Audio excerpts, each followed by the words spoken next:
They didn't bring handcuffs to arrest a 12-year-old girl. They brought a condemnation notice and a team of men with chainsaws. You're trespassing, kid, plain and simple. The words hung in the humid air of Oak Haven, heavy as the dust settling on the gravel driveway. Silas Thorne stood by the hood of his pristine black pickup truck, checking his gold watch as if the destruction of a family's legacy was just another appointment before lunch. He didn't look at Hazel. He looked past her, at the rich, loamy soil of the valley floor, soil that had been in her family for 3 generations, soil that was about to be buried under concrete and monocrop corn rows.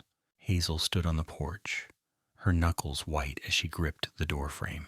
She was small for 12, with hair the color of dried wheat and eyes that held the unsettling stillness of a predator before the strike. She didn't cry. Crying was for people who believed the world was fair. Hazel had learned 2 weeks ago when the sheriff found her parents' truck washed out in the ravine. That fairness was a fairy tale, told to children to keep them quiet. My parents paid the taxes, Hazel said, her voice thin but cutting through the rumble of the idling bulldozers. The deed is in the lockbox. You have no right. Thorne finally looked at her. He adjusted his sunglasses, offering a smile that didn't reach his eyes, a smile that looked like a crack in a dry riverbed. See, that's where you're confused, sugar. This is about eminent domain. It's about the greater good. Oak Haven needs the megafarm to compete. We need efficiency.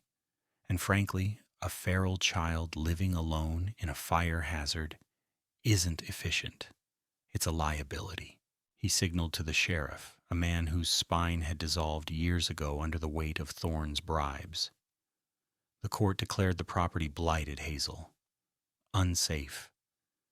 You're a ward of the state now, but since the orphanages in the county are full, well, the council decided to be generous. Thorne turned and pointed a manicured finger toward the horizon, up past the lush green of the valley, toward the jagged red scar against the sky. Raven's Ridge. Your daddy had a useless mining claim up on the ridge, Thorne said, his voice dripping with mock pity. It's rock, rattlesnakes, and wind, but it's technically yours. We moved your folks' junk up there this morning. You want to play pioneer? Go ahead. Do it up there where you won't be an eyesore to the investors. The crew laughed. It was a cruel, low sound. Everyone in Oak Haven knew Raven's Ridge was a death sentence.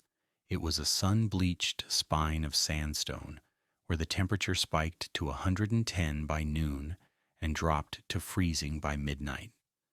Nothing grew there. Even the coyotes avoided it. You're sending me to die, Hazel stated flatly. I'm giving you an opportunity to learn the value of hard work, Thorne countered, climbing back into his truck. The air conditioning blasted him with a wave of artificial cold. Get moving, kid. Demolition starts in 10 minutes. I want this eyesore leveled before the investors arrive at 2. Hazel didn't beg. She didn't scream. She walked into the house one last time. She bypassed the toys and the clothes. She went straight to her father's study. She grabbed his heavy geology pick, her mother's leather-bound journal of botany, and a single faded photograph of the 3 of them. She walked out the back door just as the first chainsaw roared to life, biting into the old oak tree that had shaded the porch for 80 years.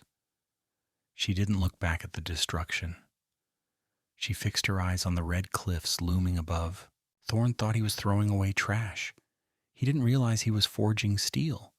As Hazel began the long, dusty hike toward the Barren ridge, she wasn't thinking about survival. She was thinking about gravity. Everything that goes up, she thought, eventually comes crashing down. Even Silas Thorne. The climb to Raven's Ridge was not a hike. It was an ascension into purgatory. By the time Hazel reached the plateau, the sun was a white-hot coin pressed against the sky, bleaching the color out of the world. The elevation gain had turned her legs to lead, and the air up here was thin, sharp, and tasted of ancient dust.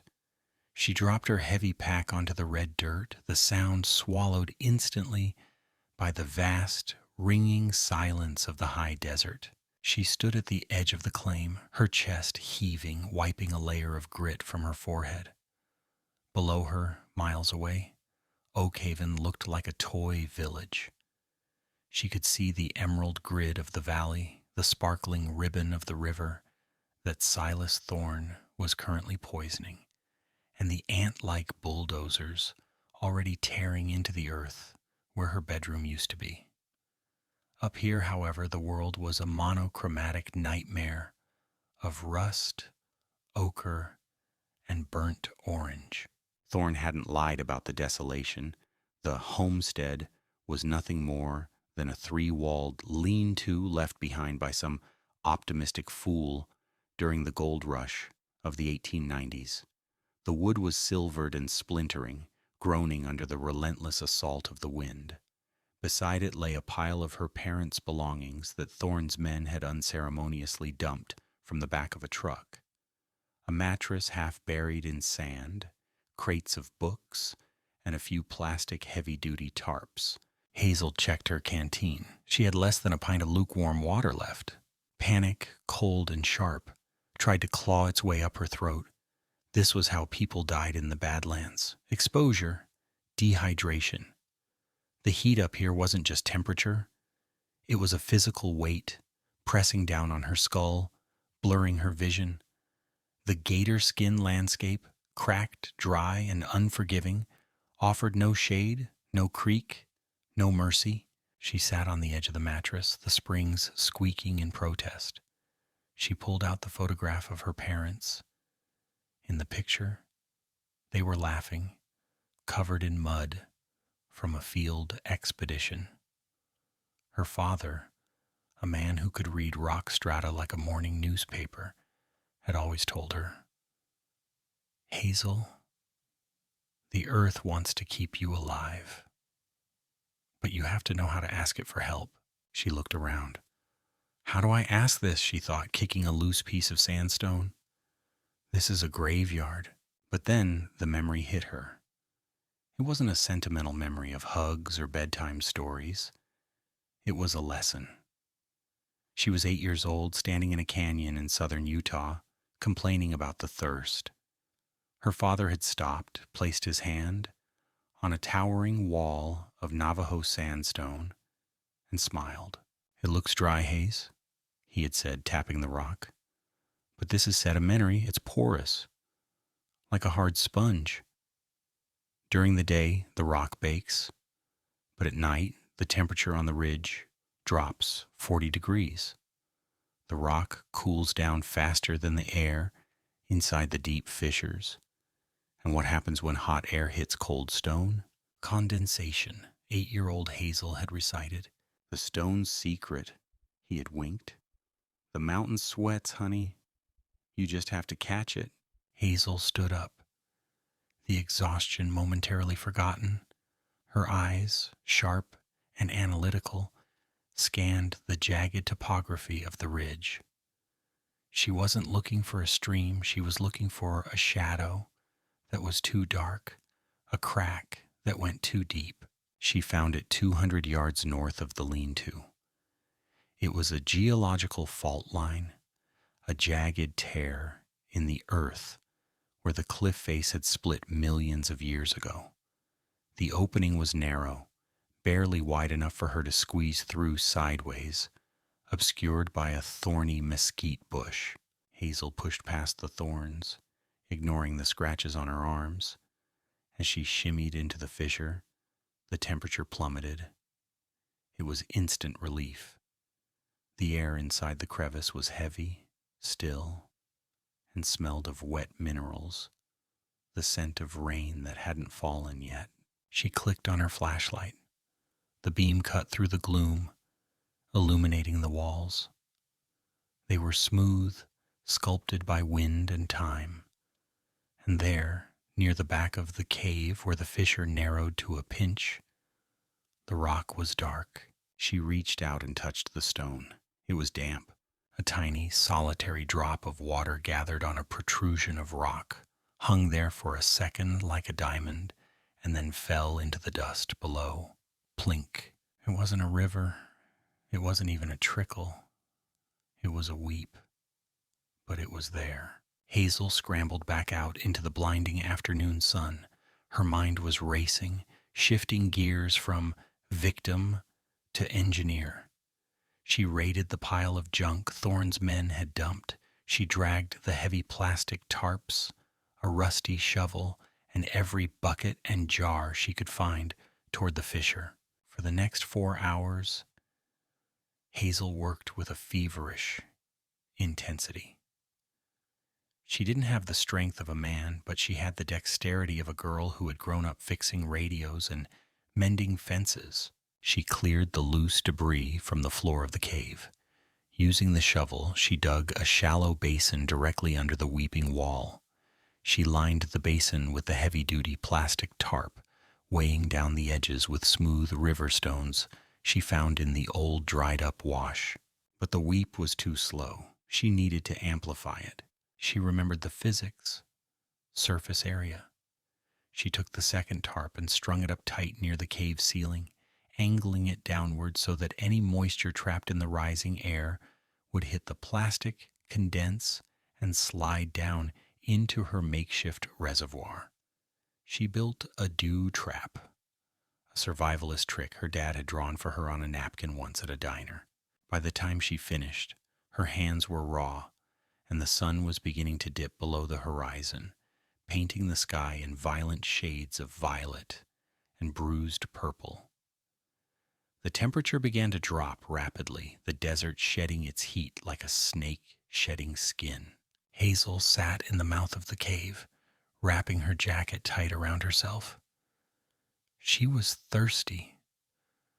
So thirsty her tongue felt like a piece of felt in her mouth. She'd finished her canteen hours ago. If this didn't work, tomorrow would be a very short, very painful day. She waited. The silence of the ridge was absolute, broken only by the distant, lonely yip of a coyote calling to the moon. Then she heard it. Drip.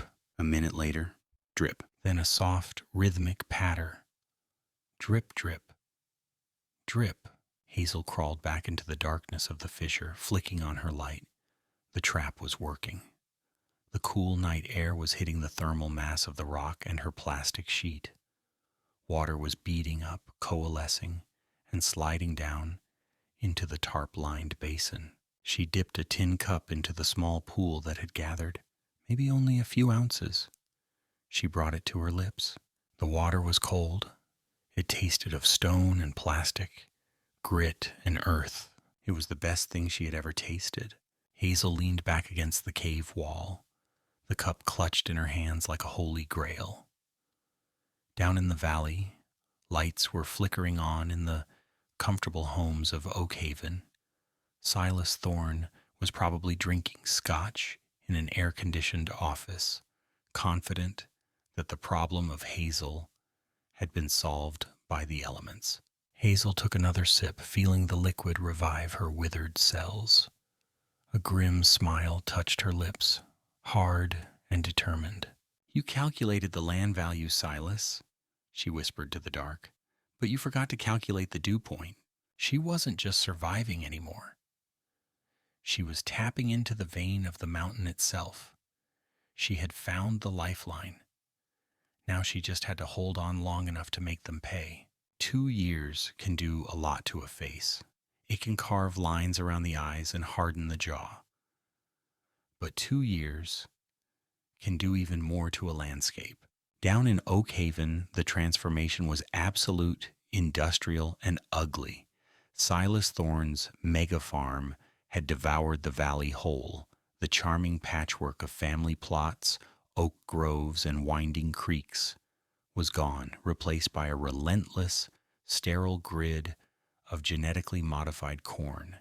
It was a green monster, miles of identical stalks that stood like soldiers, sucking the earth dry. From her vantage point on Raven's Ridge, 14-year-old Hazel watched the slow death of her hometown through a pair of high-powered binoculars she'd bartered for last winter.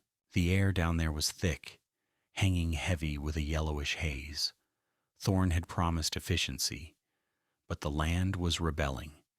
To keep the corn growing in the exhausted soil, crop dusters flew low runs every morning, spraying clouds of ammonia and pesticides that drifted like mustard gas into the schoolyards and front porches of Main Street. The town looked gray. The white picket fences were coated in a permanent layer of grime. The river, once a sparkling blue ribbon where Hazel had learned to fish, was now a sluggish, brown vein, choked with algae bloom from the chemical runoff. Hazel lowered the binoculars and turned her back on the smog. She took a deep breath. Here, 2,000 feet up, the air smelled of sagebrush, whetstone, and peppermint. If Oakhaven was a factory, Raven's Ridge had become a fortress of solitude and unexpected abundance. Thorn had called it a wasteland, but Hazel had discovered that the ridge was simply misunderstood. It didn't shout its value. It whispered it. The weep, she had discovered that first terrified night, was no longer just a puddle in a tarp. It was the heart of a circulatory system. Over the last 24 months, Hazel had become a master of hydraulic engineering. She had scavenged PVC pipes from illegal dump sites and fashioned gutters from hollowed-out agave stalks. She channeled every drop of condensation, every rare rain shower, into a series of cisterns she had chiseled into the shaded, north-facing rock. She wasn't just surviving, she was terraforming. Stepping into the fissure, which she now called the gallery, was like stepping into a different planet. The temperature dropped 20 degrees. The harsh red rock was softened by hanging tapestries of green. This was Hazel's secret. The limestone recesses of the ridge were perfect for plants that despised the direct sun but craved humidity. She hadn't tried to grow corn or wheat. That was a fool's game up here. Instead, she opened her mother's botany journal to the section marked high-value medicinals. Golden seal. It was a Native American herb, crinkly leafed with a thick yellow root. It was a natural antibiotic, a potent immune booster, and incredibly finicky. It refused to grow in the monoculture sludge of the valley, but here, in the cool, rocky shadows of the ridge, fed by the mineral-rich weep water, it thrived. Hazel moved through her vertical garden with the grace of a mountain goat. She checked the soil moisture with a calloused finger. The plants were vibrant, their leaves waxy and dark green, a stark contrast to the brittle, yellowing corn stalks. Dying of thirst in the valley below, she harvested a basket of the roots, cleaning them carefully with a brush. This was her currency. Twice a month, Hazel made the treacherous trek down the backside of the ridge to Highway 19, a lonely stretch of asphalt that bypassed Oakhaven entirely. There, at mile marker 42, she met Doc Miller. Doc was a retired pharmacist who drove a beaten-up Winnebago and didn't ask questions about where a teenage girl got pharmaceutical-grade herbs. He knew the value of wild harvested golden seal in a market flooded with synthetic garbage. He was waiting for her today, leaning against the dusty grill of his RV. "You're late, kid," Doc grunted, tossing a cigarette butt onto the asphalt. The trail washed out near the needle's eye. "Had to reroute," Hazel said, her voice raspy from days of silence. She dropped the heavy burlap sack at his feet. 5 pounds. Premium root. Doc whistled as he inspected the merchandise. "You got a green thumb that defies God, Hazel. Thorn's corn is stunted this year. I hear the soil pH down there is so acidic, it's eating the tractor tires." But this? He held up a root, snapping it to reveal the bright golden interior. This is life. He handed her a crate of supplies: rice, dried beans, batteries, a new pair of heavy-duty boots, and a stack of books. And the cash, he added, handing her a thick envelope. How's the town? Hazel asked, pocketing the money. She didn't care about the cash for herself. She had nowhere to spend it, but she was saving it. For what, she wasn't sure yet. A lawyer? A tank? Doc's face darkened. Bad. The tap water smells like bleach and sulfur. Kids are getting rashes. Thorne is telling everyone it's growing pains and seasonal allergies. He's importing bottled water for himself, though. Saw the truck delivery yesterday. Hazel's jaw tightened. The well water's contaminated? Aquifer is shot, Doc confirmed. Nitrates are off the charts. People are buying soda because it's cheaper than clean water. It's a mess, kid. You're lucky you're up in the sky. It's not luck, Hazel said sharply. It's listening. She gathered her supplies, shouldering the heavy pack with an ease that made Doc shake his head in admiration. You know, Doc called out as she turned to leave, Thorne is planning a harvest festival next week. Gonna give a speech about the future of agriculture. You ought to see it. It's gonna be a circus. I'll be watching, Hazel said. That evening, Hazel sat on the edge of the cliff, eating a dinner of rice and wild onions she'd foraged from the shaded crevices. The sun was setting, casting long, menacing shadows across the valley. Below, the lights of the mega farm flickered on, harsh sodium vapor floodlights meant to deter thieves, though there was nothing left worth stealing. She could hear the faint, mechanical hum of the irrigation pumps straining to pull water from a dry aquifer. It was the sound of a dying beast. She looked at her hands.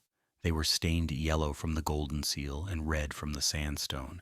They were the hands of a worker, a creator. Silas Thorne had stripped the land naked, forcing it to yield profit until it broke.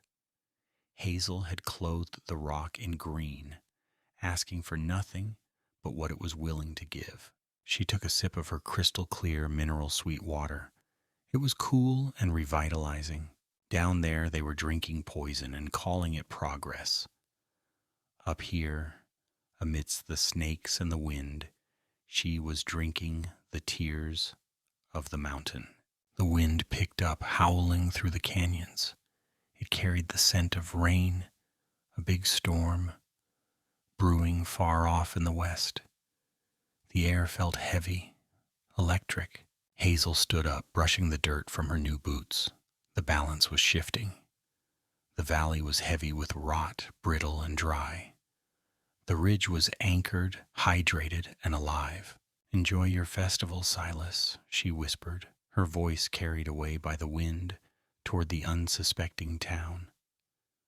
Because the rain is coming, and the mountain remembers everything. The summer that followed was recorded in Oakhaven history as the baker's oven, but for those who lived through it, it felt more like a biblical curse. For 3 straight months, not a single drop of rain fell. The sky was a relentless, bleached-out sheet of aluminum. The heat wasn't just temperature, it was a physical assault. It warped the asphalt on Highway 19, cracked the windshields of parked cars, and turned the soil of Silas Thorne's mega farm into a fine gray talcum powder. The green monster, Thorne's genetically modified corn, was failing. Without the binding roots of the ancient oak trees he had bulldozed, the topsoil had lost its anchor. When the wind kicked up in the afternoons, it didn't just blow. It stripped the land, great walls of dust, reminiscent of the black blizzards of the 1930s Dust Bowl, rolled through the valley, choking engines and coating the lungs of every man, woman, and child in Oakhaven. Silas Thorne, however, was a man who believed that reality could be negotiated with enough capital. He refused to cancel the annual Harvest Festival. It's a celebration of resilience, Thorne had bellowed over the radio, his voice cracking with desperation. He erected a massive tent in the town square, imported truckloads of bottled water, and hired a brass band to drown out the sound of the dry wind rattling the dead stalks of corn. Up on Raven's Ridge, Hazel watched the preparations with a pit in her stomach. The heat up here was brutal, but the ridge had taught her how to bend rather than break. She spent her days deep in the gallery, where the thermal mass of the mountain kept the air cool. Her cisterns were low, but thanks to her dew traps and strict rationing, she had water. Her golden seal plants, sheltered in the deep shade of the limestone fissures, were stressed but alive, tough, just like her. But on the afternoon of the festival, the air changed. It happened around 3 p.m. The relentless wind suddenly died.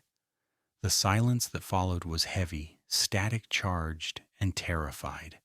The hairs on Hazel's arms stood up. She looked west toward the peaks that bordered the valley. The sky wasn't blue anymore. It had turned a bruised, sickly shade of purple, underlit with a green tint that every Midwesterner knows instinctively. Hail, tornado, destruction, not wind, Hazel whispered, reading the clouds like her father had taught her. These were anvil clouds, towering cumulonimbus giants, loaded with moisture colliding with the superheated air of the valley. A gully washer? She scrambled to secure her camp. She pulled her tarps tight, weighted down her harvest baskets with heavy stones, and retreated into the deepest part of her cave. She wasn't afraid of the water. She was on high ground. She was afraid of what the water would do to the powder keg below. Down in the valley, the first clap of thunder sounded like a cannon shot. The harvest festival froze. The brass band stopped mid-note. Silas Thorne, standing on a wooden podium draped in red, white, and blue bunting, looked up. He wiped a bead of sweat from his forehead, mistaking the coming apocalypse for relief. "Rain!" Thorne shouted into the microphone, spreading his arms like a preacher. "You see? Providence rewards the faithful." He was wrong. It wasn't rain. It was a deluge. The sky opened up not with a sprinkle, but with a violent, torrential sheet of water.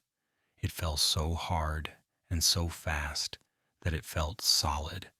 In minutes, inches of water accumulated, but the ground couldn't drink it.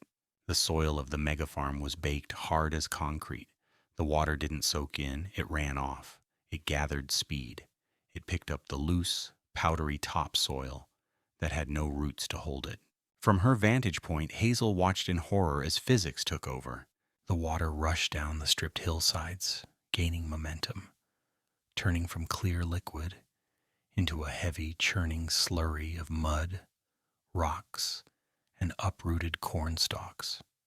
It followed the path of least resistance, the natural ravines that Thorne had foolishly filled in to create flat planting rows.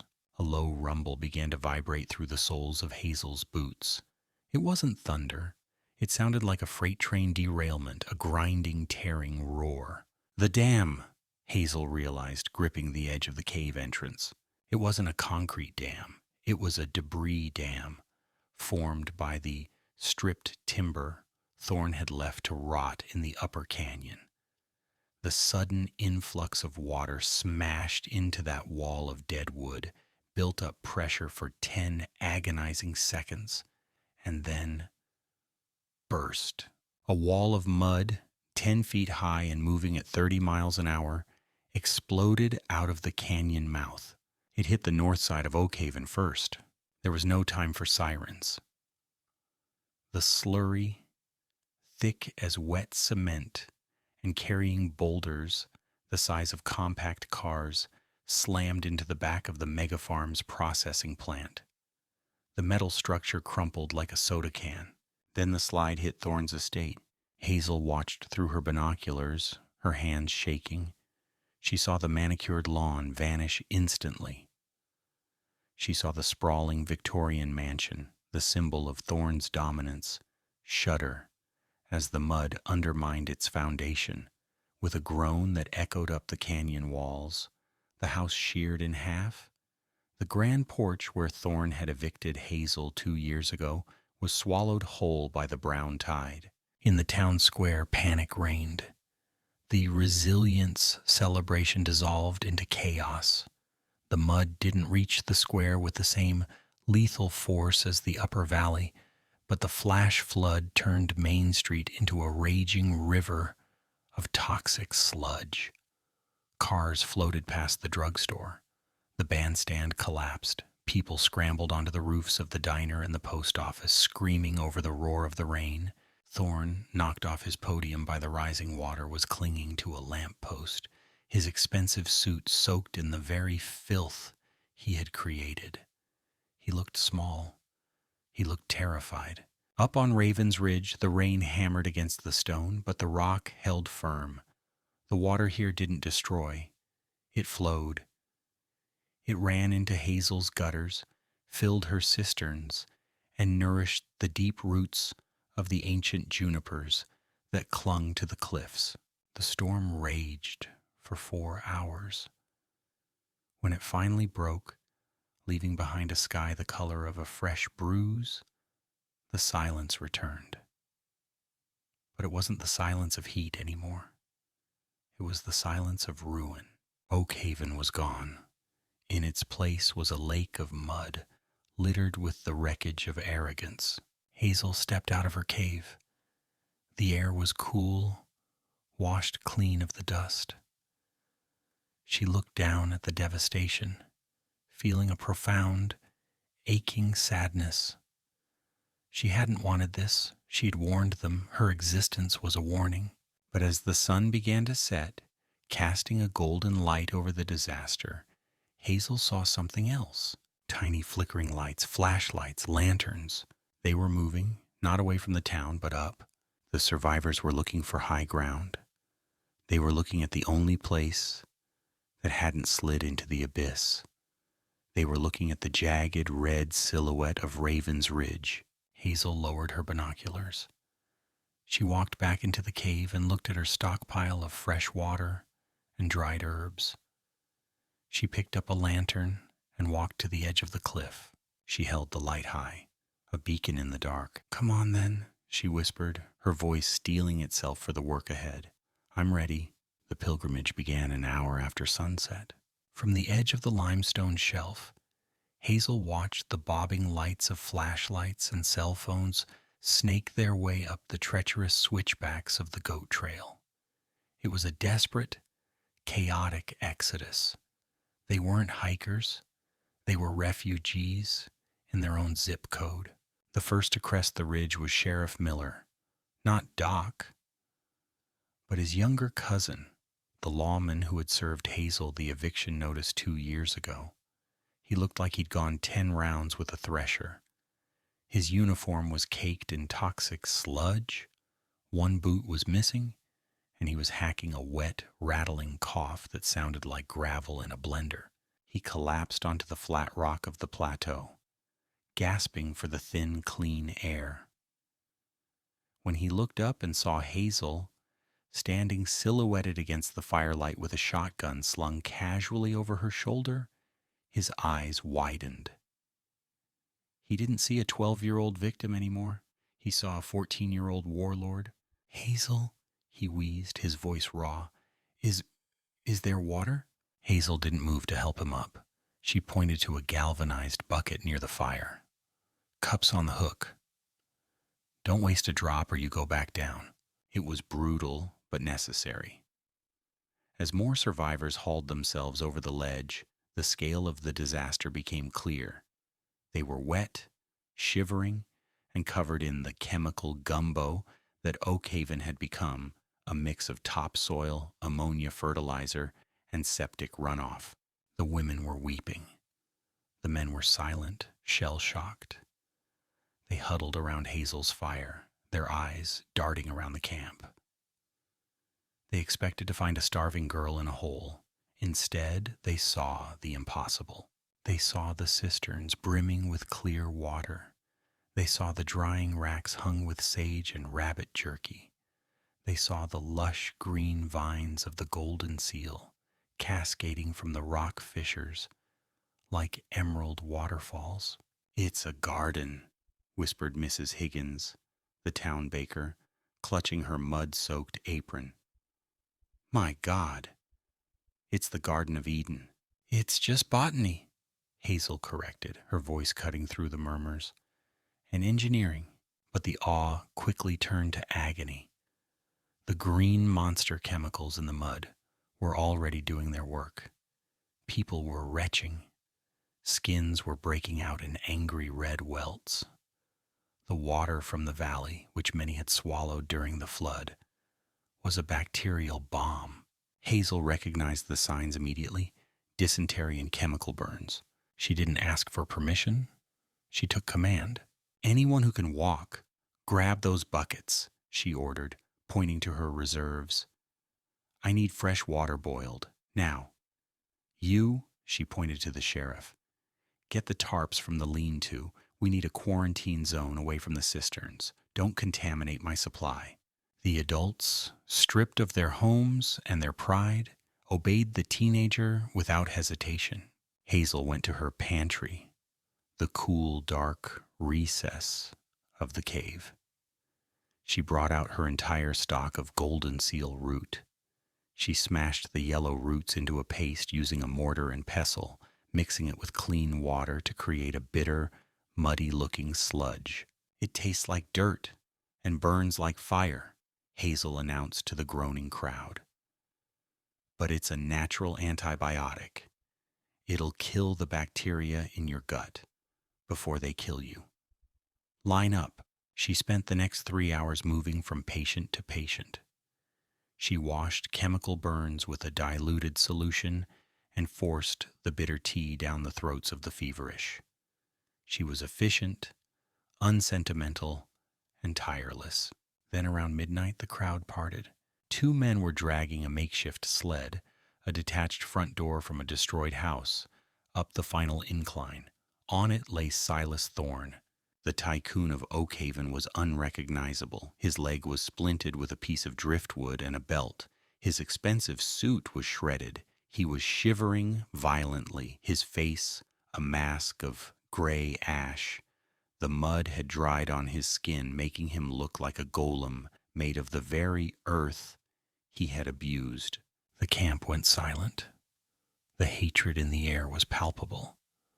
This was the man who had stripped the hills. This was the man who had sold them the lie of the mega farm. "Leave him," a voice growled from the back. It was the sheriff. "Let the bastard freeze." Hazel wiped her hands on a rag and walked over to the sled. She looked down at Silas. He opened one swollen eye. When he saw her, he flinched, expecting a blow. "I told you," Thorne whispered, his voice a broken rattle. "I told you. This place was worthless." "You were wrong," Hazel said simply. She knelt beside him. The crowd tensed. If she kicked him off the cliff, nobody would have stopped her. It would be justice. It would be retribution in its purest, most American form. An eye for an eye. Hazel looked at his leg. It was infected, the skin angry and hot. The sepsis was setting in. He wouldn't last the night without the golden seal.